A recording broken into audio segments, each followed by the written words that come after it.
Saudara-saudara, tema kita sore hari ini adalah kasih yang dipulihkan, ya, kasih yang dipulihkan. Waktu saya pertama kali melayani firman Tuhan, pertama kali bisa khotbah, ya, itu SMA, saya kelas 2, kelas 3 gitu. Kalau disuruh khotbah, ya, maka topik yang saya anggap paling gampang itu dua. Nomor 1 tentang doa, nomor 2 tentang kasih. Itu topik yang paling gampang, ya. Coba misalnya anak SMA disuruh khotbah tentang keluarga, tentu tidak bisa, belum berkeluarga, tidak tahu apa itu keluarga, tidak tahu betapa sulitnya membina keluarga, tidak bisa khotbah. Suruh khotbah soal penginjilan juga mungkin tidak banyak pengalaman, gitu ya. Tapi kalau suruh khotbah soal doa, soal kasih, itu topik yang klasik sekali, yang paling mudah. Tapi semakin saya bertumbuh dewasa, semakin saya tahu lebih banyak tentang kekristenan. Maaf nih, yes, some of us don't speak Indonesia.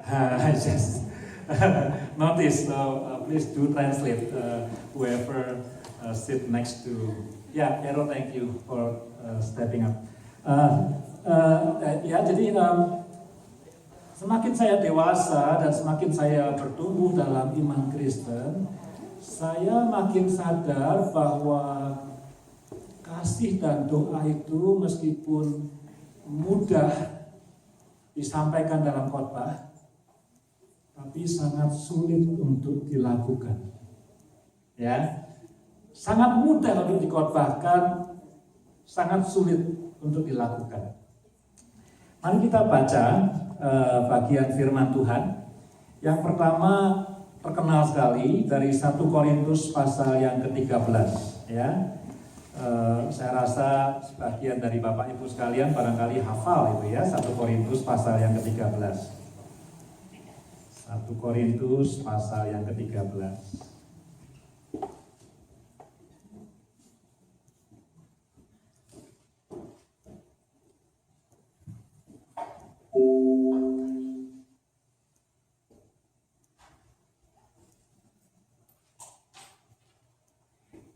Judul perikopnya adalah kasih, ya.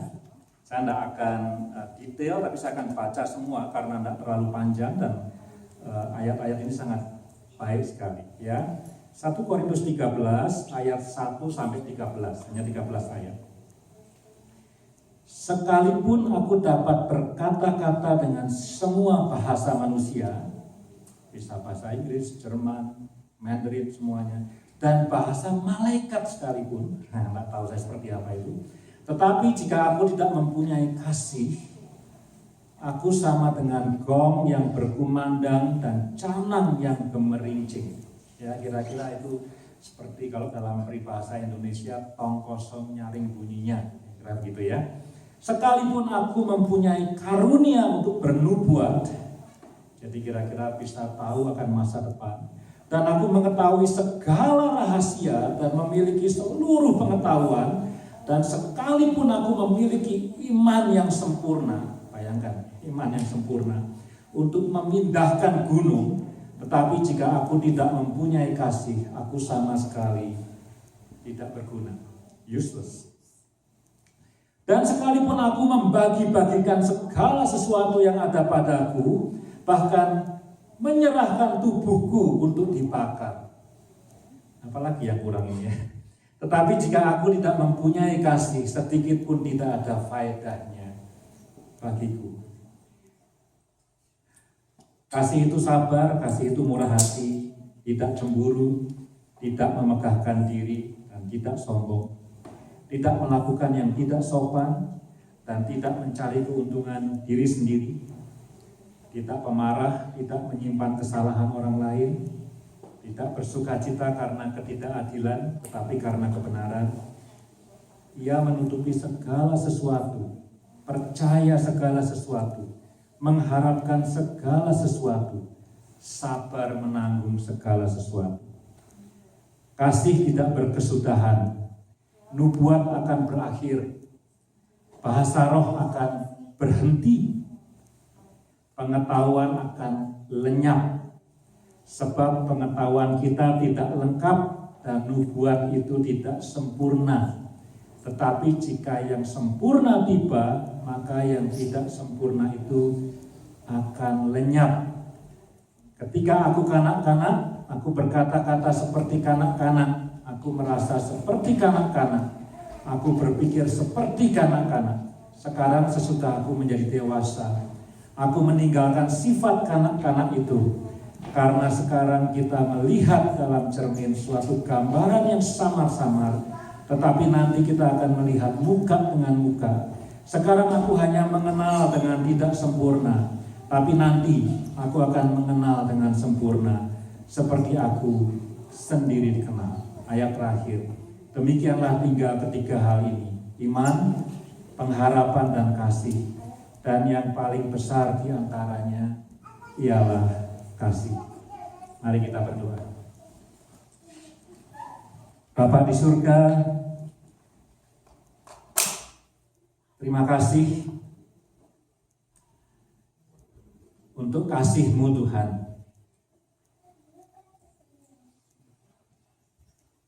Terima kasih untuk pengorbanan-Mu Tuhan. Terima kasih untuk mau datang ke dunia ini, hidup di tengah-tengah manusia. Bukan cuma datang ke dunia ini yang kami rayakan hari ini, tapi menderita, disalib, mati, supaya kami punya masa depan, supaya kami punya pengharapan, supaya kami punya hidup yang kekal. Terima kasih Tuhan Yesus. Kami mau belajar dari Engkau mengenai kasih. Terima kasih. Di dalam nama-Mu kami berdoa dan mengucap syukur. Amin. Bapak Ibu sekalian, ada ayat yang lain di dalam Wahyu pasal yang kedua, kalau masih ingat, ya. Ada surat kepada 7 jemaat. Bapak Ibu yang familiar ya dengan Wahyu. Wahyu diawali dengan surat kepada 7 jemaat. Salah satu suratnya itu ditujukan kepada jemaat di Efesus. Ya, ada kepada jemaat di Laodikia, ada jemaat Philadelphia, ada macam-macam itu ya. Efesus dari 7 itu, Efesus itu yang paling besar, gerejanya paling besar, kotanya paling maju dibandingkan yang lain-lain, ada Tiatira dan segala macam gitu ya. Dan jemaat di Efesus itu dipuji di dalam Wahyu pasal kedua, dipuji karena mereka itu bekerja luar biasa keras, luar biasa giat. Wah ya, kalau pelayanan itu misalnya jam 3 tadi seperti grup angklung sampai jam berapa tadi? Jam 2 ya, saya terlambat maaf.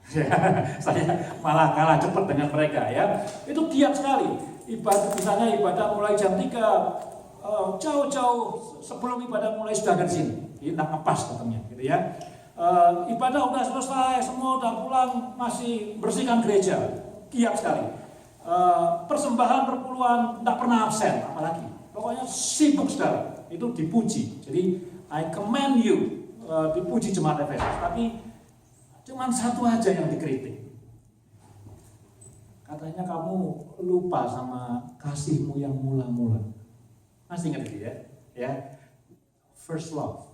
Ya, first love ya. Bapak Ibu sekalian yang sudah berkeluarga seperti saya ya, mungkin sibuk bekerja, sibuk cari nafkah ya, sibuk melayani barangkali, dan yang lain-lain, sibuk masak barangkali untuk keluarga, barangkali sibuk apa lagi, sibuk bersihkan rumah, vakum, dan segala macam. Tapi Wahyu pasal yang kedua mencoba untuk mengingatkan kita. Apakah kita ingat sama first love kita? Ya, first love-nya sama, tapi masih ingat enggak apa yang mempersatukan kita dengan spouse kita, gitu ya? Apakah yang mempersatukan itu masakan, gitu ya? Apakah yang mempersatukan itu tak tahu apa, gitu ya? Tapi Masih ingat nggak dengan first love itu? Kita mungkin sibuk sekali di gereja, mungkin sibuk sekali dengan segala macam pelayanan.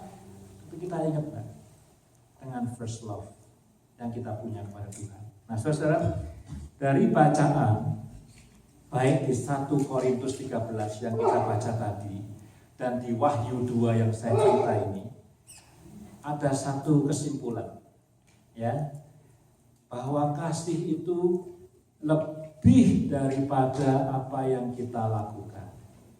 Betul enggak? Ya, kasih itu lebih daripada apa yang kita berikan. Ada kata-kata mutiara katanya, to love is to give. I think that is right. But love is not giving. It's different. Ya, to love is to give. Yes. Tuhan juga mengasihi manusia. Dia memberikan dirinya sendiri, bukan cuma memberikan uang, bukan cuma memberikan berkat, tapi memberikan nyawanya sendiri. Tapi loving and giving is two different things. You can give without love, right? It's different.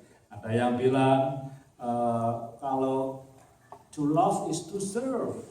Oh, it's a wonderful words. Ya, itu kata-kata yang indah sekali. Ya, betul juga ya. Kalau kita mengasihi spouse kita melayani dia. Karena itu suami istri dipanggil untuk saling melayani.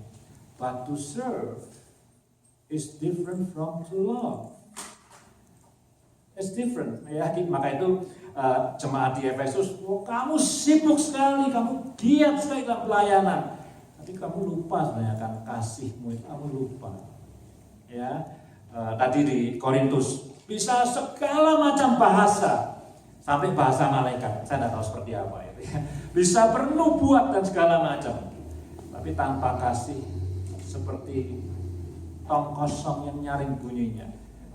Kata-katanya bagus, useless, tidak ada faedahnya buat kamu sekalian. Jadi kita sibuk-sibuk, kita mungkin pikir kalau aku sibuk nanti aku dapat pahala yang banyak dari Tuhan.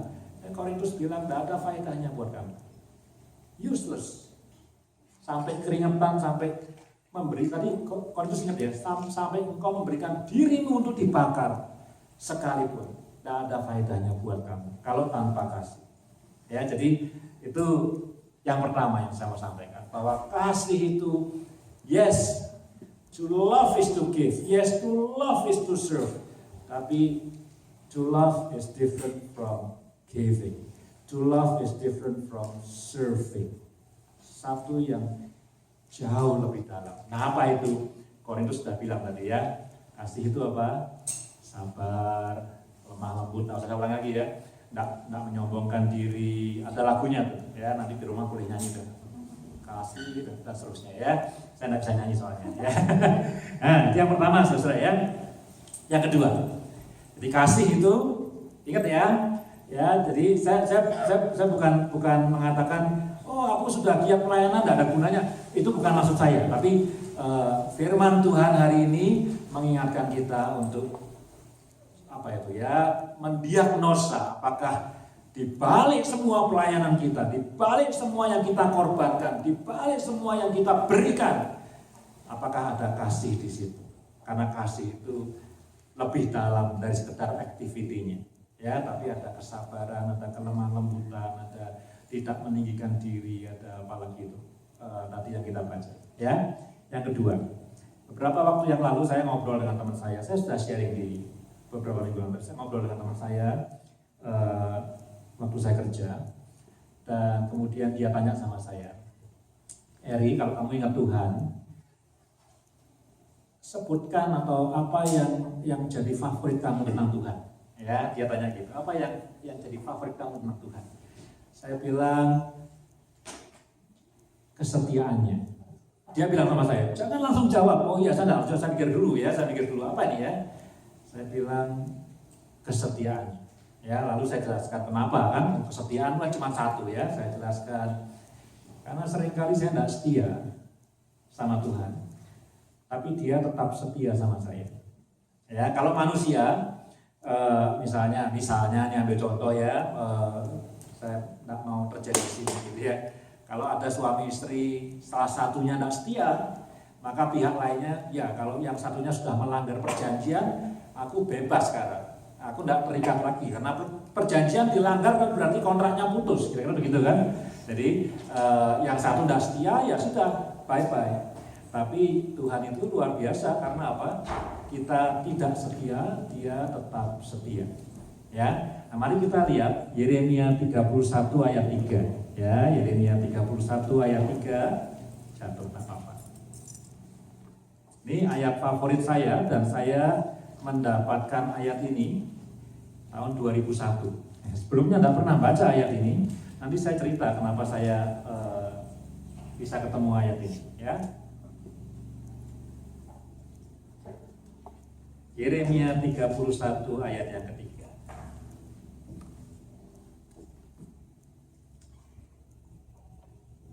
Dari jauh Tuhan menampakkan diri kepadanya. Aku mengasihi engkau, ya, ini Tuhan ngomong sama kita. Aku mengasihi engkau dengan kasih yang kekal. Tidak ada habisnya. Kekal itu no beginning, no ending. Ya, tidak ada habisnya. Aku mengasihi engkau dengan kasih yang kekal. Sebab itu, ya, karena kasihnya kekal, meskipun ini kalau saya mau bahasakan supaya sudah ngerti ayatnya, meskipun kamu tidak setia, ya, sebab itu ayat 3, aku akan tetap melanjutkan kasih setiaku kepadamu. Jadi ada reasonnya. Reasonnya karena apa? Reasonnya karena aku mengasihi engkau dengan kasih yang kekal. Aku tidak mengasihi engkau dengan kasih yang sementara. Aku mengasihi engkau dengan kasih yang kekal. Jadi apapun keadaanmu hari ini, banyak dosanya, banyak tidak setianya, banyak bohongnya, banyak cacatnya, banyak kelemahannya, I will continue to love you. That is love. That is the love of God. Yang perlu kita belajar. Kesetiaan Tuhan untuk mengasihi kita. Mengasihi itu tidak gampang. Amin nggak? Tidak gampang. Tapi yang lebih sulit adalah tetap mengasihi. Ya, itu yang jauh lebih sulit. Ya, mengasihi tidak gampang. Semua tahu mengasihi itu sulit. Tapi tetap mengasihi itu jauh lebih sulit. Dan itu yang distinctive dari Tuhan kita. Karena dia mengasihi kita dengan kasih yang kekal. Tahun 2001 saya baru diputus sama pacar saya. Ya, saya diputus sama pacar saya. Yang pernah tahu namanya diputus nggak enak. Kalau memutusin mungkin lain ceritanya, ya. Diputus nggak enak, ya. Wah, saya berkhayal macam-macam. Beneran nih, saya berkhayal macam-macam, ya. Oh, nanti satu kali, enggak, saya bukan nyumpain, berkhayal, ya. Satu kali dia akan sadar bahwa ternyata seharusnya dia kembali kepada saya, ya. Nggak tahu, itu pengalaman saya, nggak tahu yang lainnya kalau pernah putus seperti itu, teman saya berpikir seperti itu, ya. My personality ketika diputus sama pacar, saya down sekali. Wah, kayak plunging, kayak aeroplane plunging dari 30,000 feet down, gitu ya. Wah, apalagi saya kan sudah di Kristen, Pak. Jadi saya waktu mau pacaran itu berdoa dulu, nggak langsung pacaran, berdoanya aja 6 bulan. Ya, berdoa untuk pacaran 6 bulan, serius sekali. Jadi waktu diputus, wah plunging down, ya. Akibatnya apa? Akibatnya adalah salah satu akibatnya, saya nggak tahu saudara. Kalau saudara pernah diputus gitu, atau saya, salah satu akibatnya pada saya adalah saya nggak mau pacaran lagi. Aku diputus lagi, traumatic, ya. Kecuali kalau pas diputus happy aja, oh nggak apa-apa gitu ya, ya isi going gitu ya. Tapi kalau begitu diputus, going down gitu, wah, kayak roket jatuh gitu. Nggak mau saya, nggak mau pacaran lagi. Nah, pada suatu malam hari di Jakarta, saya masih ingat gitu ya, saya ngobrol, sharing dengan satu orang, ya. Sebagian dari Bapak Ibu tahu namanya sudah almarhum orangnya, Ibu Dorothy Marx. Saya ngobrol sama dia di perpustakaan OMF, Overseas Missionary Fellowship di Cempaka Putih itu, ya. Bagus sekali perpustakaannya, itu kecil, ya, mungkin separuhnya The Sanctuary, tapi bulat, ya, benar-benar bulat, gitu ya. Buku-buku di sekitarnya gitu, ada meja di tengah-tengah. Ngobrol sama dia, dia tanya gimana, ya saya cerita sama dia, ini saya lagi plunging, lagi lalu kita doa, sama-sama saling doa. Nah, terus dia kasih saya ayat ini. Ini ayatnya dari Ibu Brodri maksud saya, ya, Yeremia 31 ayat 3. Dia baca, dia cerita kepada saya, lalu dia pesan satu hal sama saya dengan bahasa Indonesia yang lucu, ya. Dia kan bukan orang Indonesia, ya. Dia bilang gini sama saya. Dia panggil saya Pak Eri, meskipun dia jauh lebih tua dari saya. Pak Eri, jangan takut untuk bercinta lagi. Ya, dia bilang gitu, ya. Saya tidak pernah lupa tuh. Jangan takut untuk bercinta lagi. Ya, dia bilang Tuhan itu mengasihi engkau dengan kasih yang kekal. Jadi kamu kalau mengasihi orang lain itu juga perlu belajar dari Tuhan kita mengasihi dengan kasih yang kekal. Kalau dengan yang satu tidak berhasil,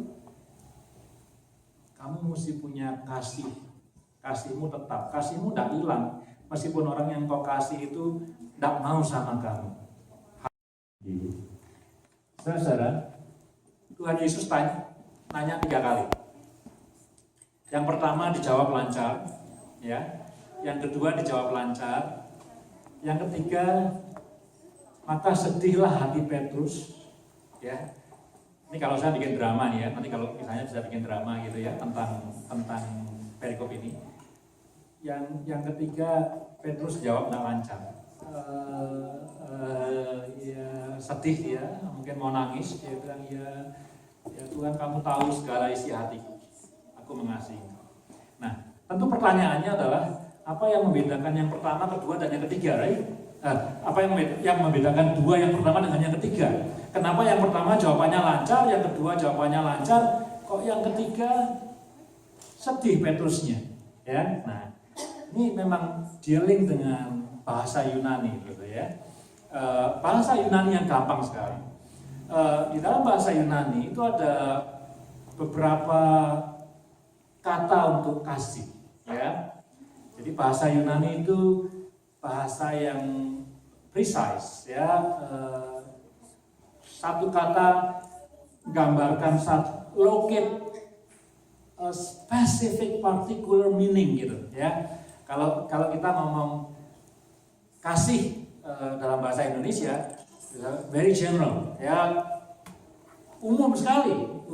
Aku mengasihi suamiku, aku mengasihi istriku, aku mengasihi anakku, aku mengasihi gereja ini, ya, aku mengasihi apalagi, aku mengasihi orang miskin, ya, beda-beda. Nah, dalam bahasa Yunani itu ada satu kata yang bagus sekali untuk kasih, yaitu agape. Pernah dengar, ya? Agape, bagus sekali. Nah, agape itu adalah kasih yang saya tidak mau bilang urutan mana yang tertinggi, tapi kind of, gitu, ya. Agape itu adalah kasih yang tulus, kasih yang tidak mengharapkan balasan, gitu, ya. Kasih yang tidak if you do it, I will do that. Bukan seperti itu. Jadi bukan kasih yang if, tapi kasih yang even though you are not faithful, I will continue to love you. Jadi bukan if you faithful to me, I will love you. No. But even though if you are not faithful, I will continue to love you. Itu agape, ya. Agape itu ditampar pipi kiri, kasih pipi kanan, dan sebaliknya. Agape itu kalau ada orang minta baju, tak kasih jasnya sekalian. Itu agape, ya. Lalu ada yang kedua, Philia, ya, Philios itu brother, jadi saudara kasih, itu Philios, ya. Philia itu kasih kepada teman, sahabat, ya, saudara. Itu Philadelphia, ya, itu kota yang dari Philia, ya. Saya tidak bilang digrinya lebih rendah, tapi Philia itu love among friends, ya, antara teman gitu ya. Kalau Tuhan agape, mengasihi manusia tidak setia, dia mengasihi terus ya. Lalu ada lagi eros, ya, tahu eros terkenal ya. Eros itu tidak dosa, ya. Eros itu ada konotasi seksual, jadi tidak harus berdosa, tapi eros itu kalau suami bilang aku eros sama kamu sama istrinya gitu, atau sebaliknya, that's good, itu eros. Jadi dalam bahasa Yunani kasih itu very definite, very particular, very spesifik gitu. Jadi kita ngomong kasih enggak ngalor ngidul kemana-mana gitu ya. Nah, Yesus bertanya, nanti kalau Bapak Ibu ada kesempatan buka Alkitab bahasa Yunani gitu ya di Roma kalau punya. Di dalam pertanyaan pertama, Yesus tanya sama Petrus, Petrus, do you agape me? Itu pertanyaannya. Petrus menjawab dengan lancar, ya Tuhan, I philea you. Jawabannya gitu. Jadi dia tidak jawab, jadi Yesus tanya, do you agape me? Petrus menjawab, I philea you. Jadi Yesus nanyanya emas gitu, kalau seandainya emas itu lebih baik daripada perak misalnya. Petrus jawabnya perak. Jadi Yesus nanyanya a gold quality of love. Petrus jawabnya yes, I will love you in a silver quality, not in a gold quality. Dia lancar jawab. Pertanyaan yang kedua sama. Yesus nanya, do you agape me? Lalu Petrus menjawab, yes God, I philea you. Jadi pertanyaannya sama, ya. Ya, jadi pertanyaannya sama, jawabannya sama. Ya, kalau saya nanya seperti itu, saudara jawab seperti itu, pikiran saya apa yang nanya? Tidak satisfied. Ya, saya nanyanya, apakah kamu willing to give your BMW? And then you answer yes, I will give you my Toyota. Tidak satisfied. Saya minta BMW, you give Toyota, right? Pertanyaan ketiga. Tuhan tahu, Tuhan Yesus tahu. Petrus tidak bisa naik dari Toyota ke BMW. Jadi dia turun. Pertanyaan ketiga beda. Yesus nanya sama Petrus, do you philea me? Waktu itu Petrus baru sadar, oh ternyata selama ini aku tidak pernah mampu untuk fulfilling the standard of love of my Lord.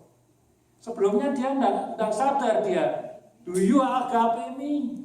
Give your BMW, I give you my Toyota, gitu ya.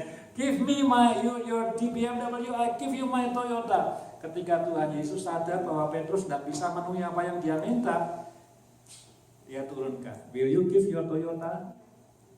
Petrus sedih. Dia baru sadar, ternyata aku tidak mampu untuk bisa melayani Tuhan dengan kasih agape. Itu kejadiannya membuat Petrus sedih. Ada satu novel yang ditulis di akhir abad ke-19, 1890 sekian, dari sastrawan dari Polandia. Terkenal sekali. Kalau saya sebut judulnya semua tahu. Quo Vadis. Tahu Quo Vadis ya? Itu bukan cerita mengenai Petrus sebetulnya, itu cerita mengenai kisah cinta antara seorang perempuan Kristen dengan seorang laki-laki Romawi. Dan sebetulnya Quo Vadis itu anak judulnya, jadi Quo Vadis itu judul besarnya. Anak judulnya itu sebenarnya kisah mengenai Kaisar Nero yang membakar kota Roma sebetulnya. Tapi novel diperindah dengan kisah cinta antara seorang perempuan Kristen dengan seorang Romawi. Nah, pada suatu kali Petrus sedang mau berkhotbah di satu lokasi, gitu ya. Dan perempuan ini mau mendengarkan khotbahnya Petrus, ya. Nah, orang yang cinta sama perempuan ini, orang Romawi ini, orang kafir ini, waktu itu Kristen dikejar-kejar sama Nero, ya. Saking cintanya sama perempuan ini, datang diam-diam datang. Sebetulnya bukan untuk Petrus, bukan untuk dengar khotbahnya Petrus, tapi untuk ketemu dengan perempuan ini. Nah, dia datang mendengarkan khotbahnya Petrus. Ini novel ya. Jadinya benar apa enggak saya nggak tahu gitu ya. Dan kemudian somehow orang ini saya tidak mau pakai kata bertobat, tapi life changing setelah dengar khotbahnya Petrus di situ. Dia life changing. Dia kemudian pro kepada orang-orang percaya, orang-orang Kristen, singkatnya begitu ya. Dan itu kisah besarnya. Dan tetapi itu novel ini chapternya banyak. Mungkin chapternya pendek-pendek sampai ada chapter 65, 60 lebih chapter gitu. Jadi panjang. Chapter yang terakhir, beberapa chapter yang terakhir itu cerita mengenai the martyrdom of Petrus. Jadi bagaimana Petrus itu mati. Nah, kisahnya kira-kira ini kan tentang kekejaman Nero kan. Nah, murid-murid atau orang-orang percaya yang ikutin Petrus kan dikenal sebagai the first pope, ya, paus yang pertama. Maka itu Basilika di Vatikan kita sebut Santo Petrus, Basilika Santo Petrus gitu ya. Jadi murid-muridnya bilang suasana di Roma ini sudah panas sekali, belum dibakar sama Nero tapi sudah panas sekali. Murid-muridnya bilang, Petrus, pergi keluar dari Roma. Kalau kamu tidak pergi keluar dari Roma, wah kamu tidak selamat. Ya, bakal dibunuh sama Nero kamu. Petrus karena cinta sama Tuhan tadi, gembalakanlah domba-dombamu. No, saya tidak akan mengkhianati domba-domba. Tidak akan. Tapi didorong terus. Akhirnya dia give up. Oke deh, karena masanya itu dorong dia untuk keluar dari Roma. Akhirnya dia keluar dari Roma. Dalam perjalanan di Roma, dia lihat Yesus. Jalan keluar dari Roma, dia lihat Yesus. Dia nanya sama Yesus. Pertanyaannya, Quo vadis Domino? My Lord, where are you going? Itu artinya Quo vadis itu, kamu mau kemana? Tapi ada domininya. My Lord, where are you going? Lalu Yesus bilang, kamu meninggalkan Roma. Siapa yang akan taking care of my people? Saya pergi ke sana untuk mengembalakan orang-orang yang kamu tinggalkan. Petrus nangis. Dia tidak jadi keluar dari Roma. Dia balik ke Roma. Then you know the story. At least the tradition. Kemudian dia executed by Nero. That's the story of Quo Vadis yang sangat indah sekali sebetulnya. Orang banyak mengatakan bahwa novelisnya, orang Polandia ini yang mengarang ini, itu inspired by the conversation dalam Yohanes pasal yang ke-21 ini. Jadi, Quo Vadis Domini, my Lord, where are you going? Yesus bilang, kamu keluar dari Roma, who will take care of my people? I will go there. Petrus nangis, ternyata aku tidak sanggup, meskipun didesak sama murid-muridnya untuk keluar dari Roma. Sebetulnya dia mau setia untuk gembalakan, tapi dia give up, dia mau keluar. Dan kemudian dia ingat, dan dia kembali ke Roma dan execute. Luar biasa ya, meskipun ini cuma novel, ya ada ayatnya di Quo Vadis ya, tapi luar biasa. Kasih itu, ya. Kita tidak pernah bisa untuk punya the quality of love seperti yang Tuhan punya. Kita tidak bisa untuk atau mungkin saya tidak bilang kita tidak akan pernah bisa gitu ya. Tapi begitu sulitnya kita sering merasa puas by giving our Toyota. Tuhan mintanya BMW atau Ferrari barangkali, kita tahu ya. Tapi kita begitu mudah merasa puas. God, you see me. Aku khotbah tiap minggu, aku main musik tiap minggu, aku nyanyi tiap minggu. Aku beri perpuluhan, bahkan bukan perpuluhan, setengah dari semua uangku aku berikan buat kamu. Kalau kepada jemaat di Efesus, Yesus bilang, kamu lupa sama your first love. Kalau kepada jemaat di Korintus, Yesus mengatakan, it is useless, tidak ada faedahnya buat kamu. Itulah kasih. Nah, saya mau tutup saudara ya. Tadi saya ulangi ya. Poin pertama apa? Bahwa kasih itu lebih daripada sekedar memberi dan melayani atau melakukan sesuatu. Kasih bukan pasif loh ya.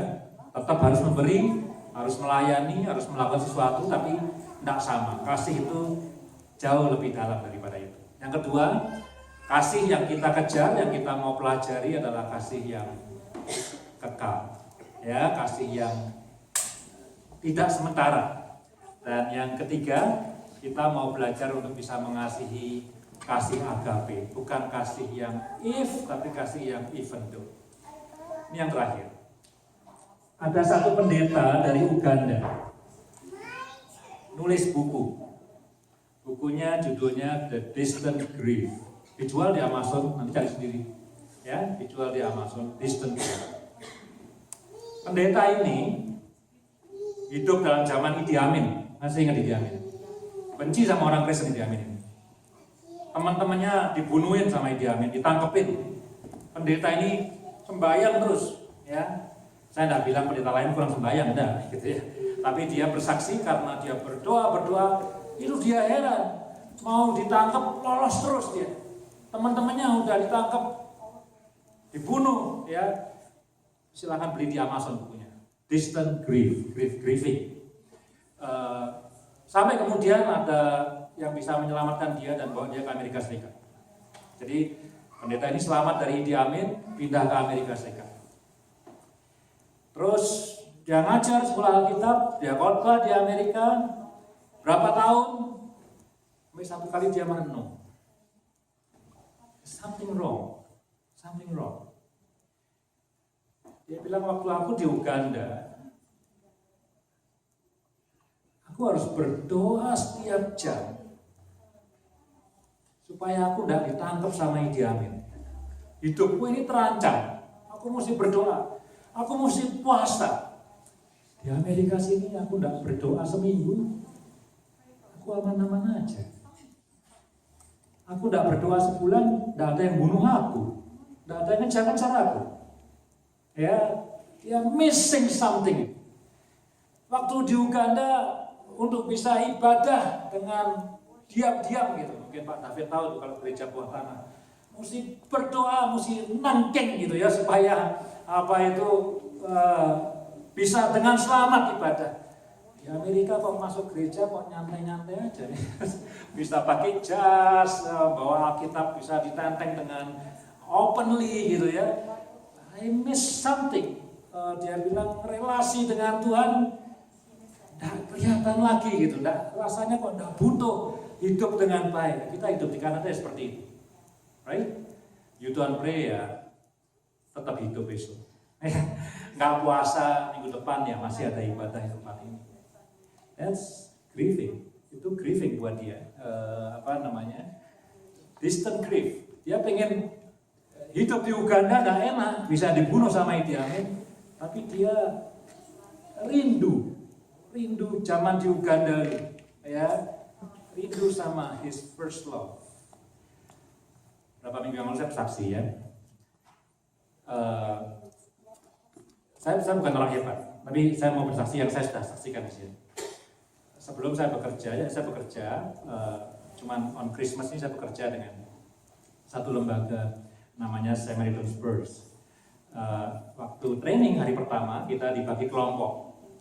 Karena tahun ini temanya adalah joy and gratitude, kita diminta untuk menyebutkan satu kata yang membuat kita itu bisa giving thanks to God. Satu kata aja. Lalu diberi contoh oleh pembicaranya. Misalnya home. Every time you remember home, you will give thanks to the Lord. Kenapa? Nggak kedinginan, nggak kepanasan. At home, right? Atau house or whatever. Mungkin kita akan bilang my family, one word, ya. Kenapa? Karena dalam keluarga kamu dikasihi dan mengasihi. Some people may say church, boleh. Karena apa? Dalam gereja aku tuh dulu bisa kenal sama Yesus, dibaptis, melayani, ya. Mungkin aja, tidak harus family, tidak harus gereja, tidak harus rumah. Mungkin aja ingat pekerjaan. Kenapa? Gara-gara pekerjaan aku bisa mencukupi kebutuhan rumah tanggaku. Mungkin aja ingat nama seseorang, Ali misalnya. Setiap ingat Ali, I give thanks to God. Kenapa? Ya nggak tahu kenapa. Ya, misalnya seperti itu. Disuruh mikir saat teduh sebentar, kemudian sharing. Nah, saya bilang kepada kelompok saya, Saya giving thanks to God kalau ingat satu kata ini. Pain. Ya, pain. Kenapa? Karena ketika saya itu mengalami pain, hidup saya itu akan jauh lebih dekat kepada Tuhan dibandingkan situasi apapun juga. Saya tentu tidak berdoa, Tuhan kasih aku pain. Nah begitu ya, aku tidak berdoa supaya ayo kita mengalami sesuatu yang hurting, yang painful, bukan seperti itu. Tapi that's true. Saya sharing di kelompok saya, kemudian sharing di pleno. Setiap kali saya ingat kata pain, saya mengalami kasih Tuhan yang luar biasa hebatnya dibanding ketika saya mengalami happiness. Dalam keadaan pain, lonely, hurt. Saya ingat Yeremia 31. Aku mengasihi engkau dengan kasih yang kekal, dan I will continue to love you. Saya bisa, waktu dengar kesaksian dari pendeta Uganda ini, saya bukan orang hebat, tidak sehebat dia, tapi saya lihat itulah kasih yang aku rindukan. Itulah relasi dengan Tuhan yang aku impikan. Terakhir kali ya, benar-benar terakhir ya, terakhir. Judulnya bukan cuma love hari ini, tapi love that is restored. Mungkin dalam hidup kita semua, bukan mungkin semua, saya dan saudara-saudara seringkali gagal untuk bisa mengasihi according to God's standard. Ya, kadang-kadang bukan cuma gagal untuk mengasihi seperti yang diharapkan Tuhan. Kadang-kadang bahkan kasih itu bisa berubah menjadi kebencian. Kadang-kadang, ya. Saya bentar lagi nih, 2 minggu lagi, belum panjang, I will celebrate my 18 years anniversary with Esther. It's January, bentar lagi. Kayaknya sama dengan Alam ya. Ya, saya ingatnya sama dengan Pak Alam. Sama ulang tahunnya ya. Ya, betul. Nah, ya, 18 years. That's not that long, ya. Teman-teman saya sudah 25 tahun menikah yang satu angkatan dengan saya. Saya baru 18. Ya boleh honest ya, dalam 18 tahun itu tentu banyak up and down ya. Kadang mengasihinya bisa setinggi langit, kadang-kadang very low ya. You know that, yang udah menikah tahu. Kadang-kadang very low ya, tapi subjek atau judul dari apa namanya firman Tuhan hari ini adalah bahwa love itu bisa restore, bisa dipulihkan, even ketika dia itu sampai level yang paling the lowest level, gitu ya, itu bisa dipulihkan. Nah, bagaimana caranya? Tentu tadi khotbahnya belajar dari kasih Tuhan Yesus, kasih yang kekal, bukan kasih yang sementara, kasih yang bukan if, tapi kasih yang even though, agape dan seterusnya. Tapi saudara, ini ada apa ya? Bukan kesaksian, tapi seringkali terjadi. Seringkali terjadi kasih yang retak itu ya, atau kasih yang rusak itu dipulihkan di kamar ICU. Tahu maksud saya? Yang satu udah sekarat, baru nyesel. Aduh, sorry ya, selama ini aku tidak benar sama kamu. Entah kalau itu suami istri. Sementara ini aku kurang mengasihi kamu, aku kurang hormat sama kamu, aku kurang melindungi kamu, aku kurang dan seterusnya. Pasangannya udah mau mati di ICU. Ma, Papa, I'm so sorry. Saya minta maaf.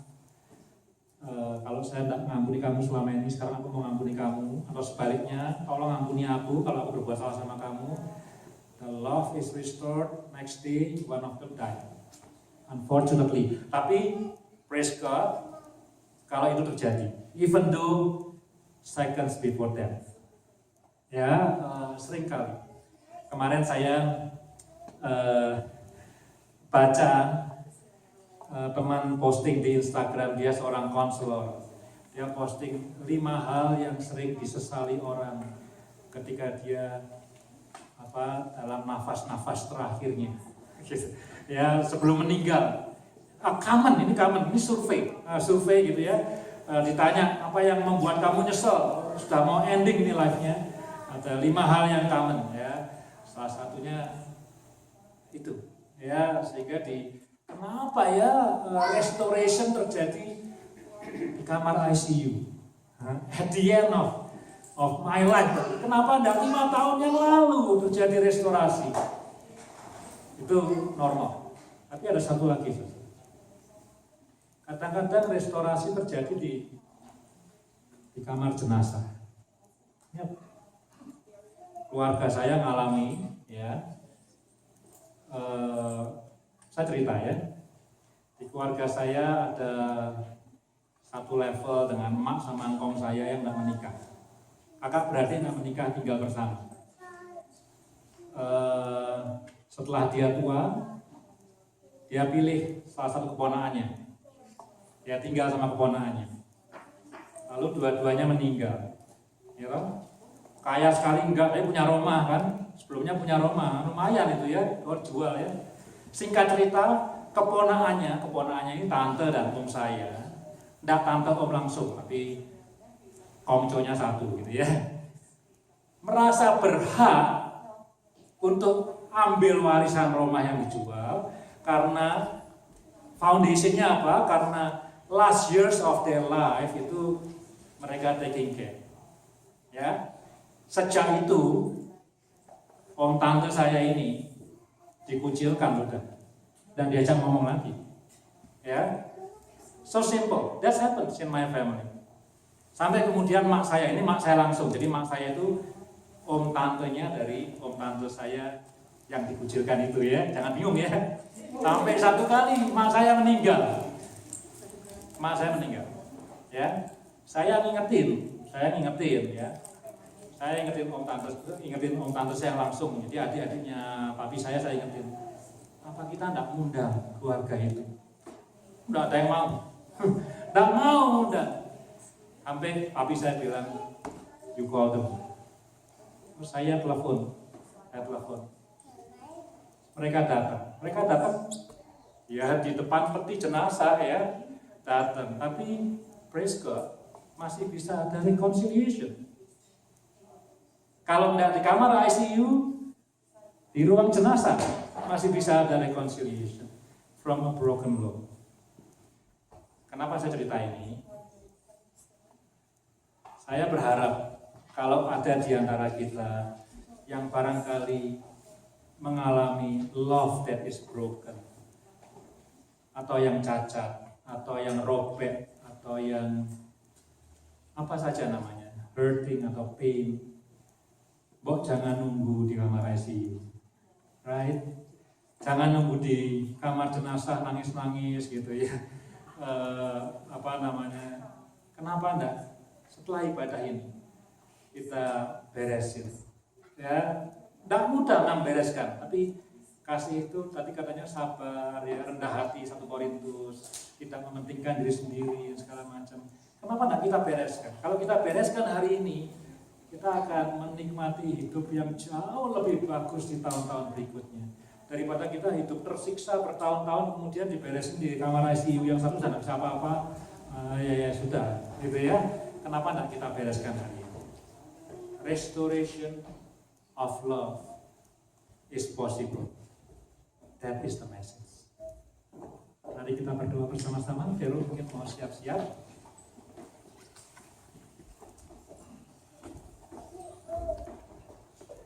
Bapa di surga, terima kasih untuk firman Tuhan.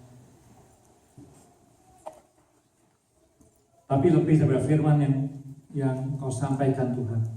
Sekali lagi kami mau berterima kasih Tuhan untuk kasih-Mu.